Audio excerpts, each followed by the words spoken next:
Confartigianato si apre alle donne e stamane presso la sede di via 25 Aprile si è costituito il comparto di categoria Donna Impresa, come ci spiega il presidente provinciale della Confartigianato di Agrigento, Francesco Giambrone. Noi stiamo cercando di riorganizzare complessivamente il Confartigianato, ma stiamo puntando principalmente ai vari settori. Oggi, andando ad eleggere un presidente di categoria di Confartigianato, di impresa donna, un direttivo, vogliamo far sì che ci sia un gruppo di loro stesse a cercare di risolvere i problemi che hanno tutta la categoria di donna impresa. Confartigianato si apre alle donne, stamane si costituisce il comparto di categoria Donna Impresa.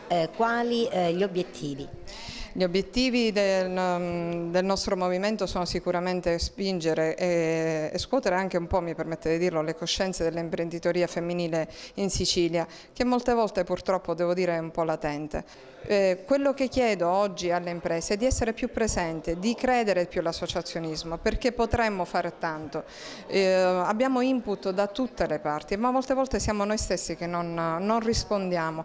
Da Bruxelles, da dove io sto tornando, mi arrivano, come ho detto, talmente tanti input, però abbiamo bisogno che le imprese si avvicinino e incomincino a credere di più, ad essere tutti insieme, a creare una forza, perché diversamente non potremmo uscire da un momento così grave come quello che stiamo vivendo. Quali gli obiettivi futuri di Donna Impresa ad Agrigento? Cioè come partirà il vostro lavoro?